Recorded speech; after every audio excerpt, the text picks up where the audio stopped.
900 milion euro vjedhje në 9 muaj. Në cilin 9 muajor? Në këtë raport për veprimtarinë e kontrollit të shtetit për vitin 2024 nuk ka asnjë shifër të tillë dhe kryetari është këtu. Në rast se është ndryshe, do e lus që ta thot këtu. Janë zbuluar 900 milion euro vjedhje në 9 muaj apo jo? Në raportin e një viti më përpara këtu kemi pas raportin. Dhe nuk përmendet një shifër e tillë. Tani kjo historia që vihet këtu, hidhet diçka këtu në mes. E xhirojnë pastaj mediat, portalet dhe tjerë më radhë, dhe ajo shifër mbetet dhe të tjerë njerëz i referohen në vimësi si e vërteta absolute, e thënë në sallën e parlamentit duhet marrë fund. Sepse me thënë drejtën në 2 vite, edhe në 2024, edhe në 2023, ka mos realizim, jo vetëm planit të investimeve, po ka mos realizim të buxhetit shtetit në tërësi.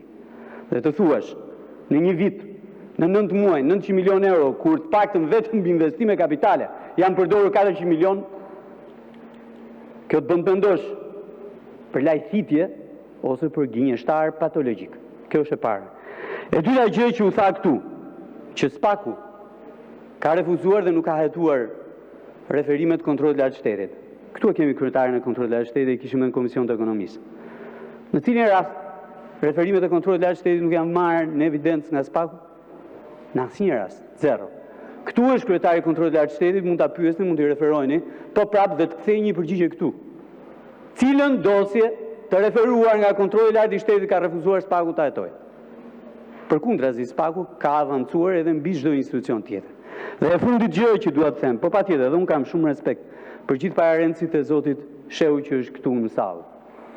Duhet ta evidentoj njërin, është Robert Çeku, profesor Robert Çeku, sepse i kanë vlerësuar edhe këtu në sallën e parlamentit edhe kurajon, edhe punën profesionale, bërë kohë pas kohë, veçanërisht për hetimin apo auditimin e kontratës të ndërtimit të rrugës Shen-Kalimash. E referuar në prokurori, e hetuar, e pa gjykuar, edhe sot e kësaj dite. Po mbi të gjitha, auditimin e segmentit rrugor nga Kalimashi deri në Morin, edhe ajo e audituar, e pa hetuar, e pa gjykuar. Po edhe 2-3 veprave të tjera shumë të rëndësishme, për shembull këtë mbikalimin këtu, te Casa Italia. E audituar, e referuar, e pa hetuar, e pa gjykuar. Apo 2 akset që la nam ajo qeveria apo edhe institucione rreth asaj qeverie. Veçanërisht rrugën Levan-Tepelen. Apo rrugën tjetër Levan-Vlorë. Të audituara, të referuara, të pahetuara, pa gjykuara. Dhe në fund fare edhe bypassin e Fierit. Edhe ajo e audituar, e referuar, e pahetuar, e pa gjykuar. Se janë vepra që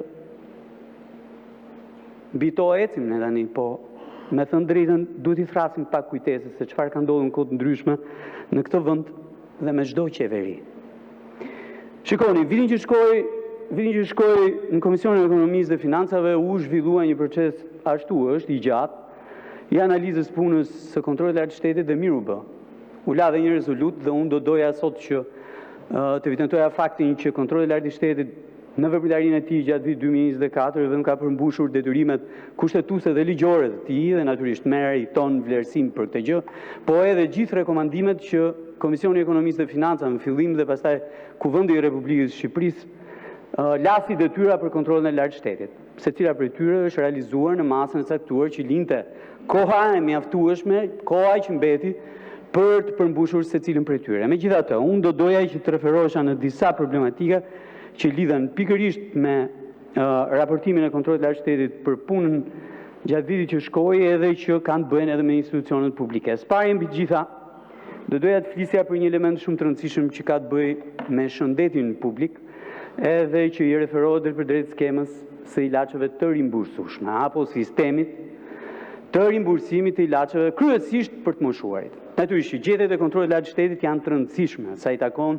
FSDKSH-s, një institucion që unë mendoj i ka ardhur koha të shëmbet dhe të ndërtohet nga e para.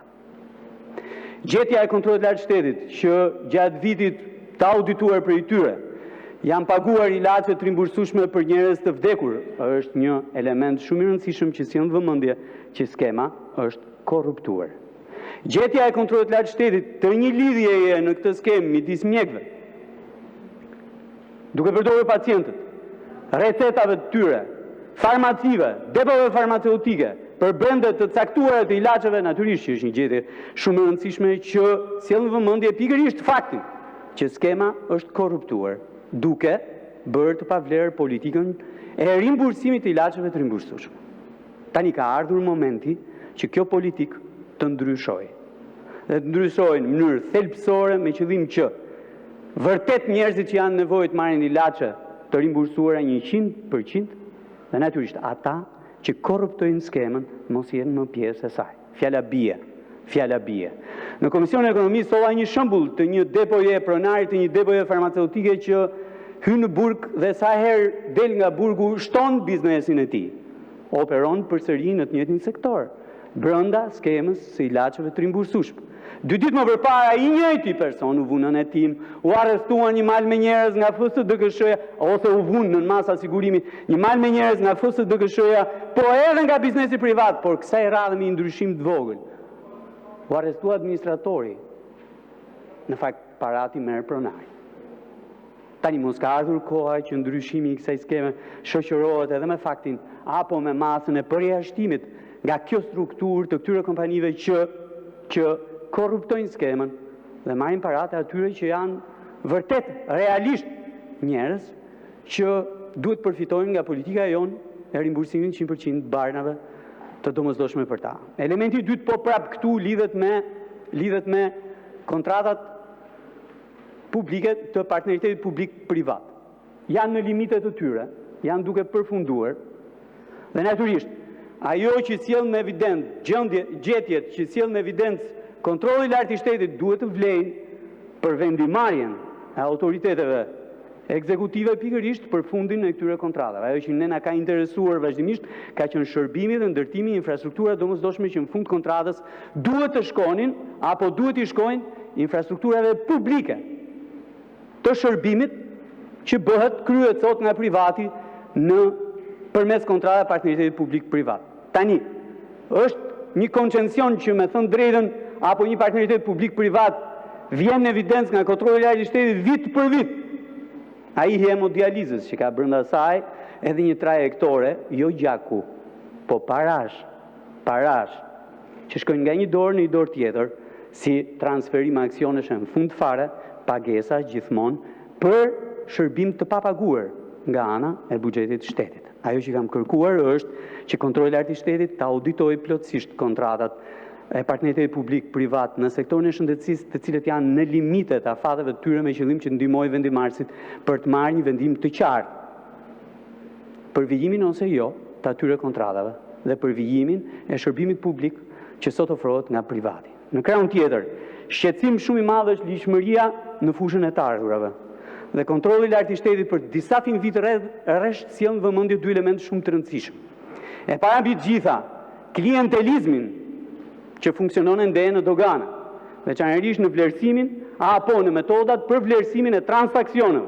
Dhe ky është një problem shumë i madh sepse nuk sjell thjesht dhe vetëm evazion fiskal, po mbi të gjitha cënon edhe konkurrueshmërinë e operatorëve në treg, duke favorizuar disa e duke diskriminuar e nxjerrë edhe nga tregu disa të tjerë.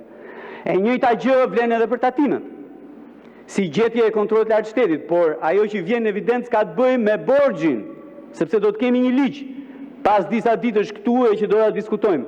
Kontrolli i lartë i shtetit sjell në vëmendje faktin që borxhi i akumuluar po rritet shumë më shpejt se sa masa e arkëtimit të këtij borxhi në harkun e një viti. Dhe ky është një shqetësim shumë i madh. Por ama më i madh bëhet shqetësimi kur inspektorët e organeve tatimore dalin jashtë sistemit të elektronik të inspektimit. Fikin kamerat, fikin GPS-in, e kështu me radhë. Dhe kjo evidentohet shumë qartë në raportin e kontrollit të lartë shtetit. Ky është një problem shumë i madh. Të përfundoj mendimin. Dhe organet fiskale, në bazë se jam i vetmi që po flas për rendedijes.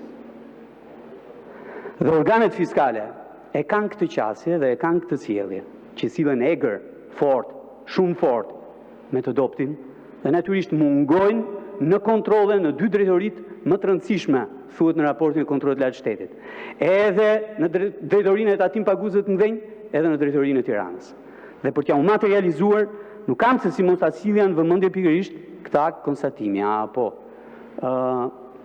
gjobe. Vendosur në një biznes në Tiranë, në periferi të saj, edhe doja t'ja u lexoja sepse me thënë drejtën ka bërë shumë përshtypje. Në momentin e kontrollit thuhet, u vërtetua se nuk lëshon faturë tatimore, autofaturim për mallin njomës, gjiz, më shqip, me çmim 229 lekë për njësi, në sasin 15.82 kg. Dhe gjoba është 820.000 lekë të reja, ose 8.2 milion lekë të vjetra, për 15 kile njomës apo gjiz. Ndërkohë që kontrolli në dy drejtoritë më të rëndësishme të tatimeve mungon. Për ta mbyllur, vazhdoj të insistoj në një pikë shumë të rëndësishme, është kompania Bankers Petroleum. E kam thënë disa herë këtu dhe po vazhdoj të insistoj sepse është një detyrë e lënë edhe herës si shkoj, edhe kësaj radhe besoj unë nga Kuvendit e Republikës së Shqipërisë. Auditim 25 vjeçar të marrëveshjes hidrokarbure. Dhe veçanërisht arkëtim sa më parë nga ajo kompani të dy detyrimeve që janë shumë të mëdha. E para mbi të gjitha detyrimi për energjinë elektrike dhe e dyta të sasisë naftës që buron nga prodhimi me ndarje. Këto të dyja duhen arktuar me njëherë. Detyrimi tjetër që vjen nga një gjobë për 120 milion euro duhet të jetë në vëmendjen e kontrollit të shtetit sa më parë të mundur për të kuptuar lishmërinë e atij procesi nga vënia e gjobës tek pezullimi dhe tek aktet e nxjerra qëllimisht me vonesë. Sepse ato janë paratë shqiptarëve dhe ato paratë shqiptarëve duhet shkojnë në buxhetin e shtetit. Faleminderit. Faleminderit zoti Braçev. Fjalën e ka zoti Eno Bozdo. Përgatitet zoti Ermal Elezi.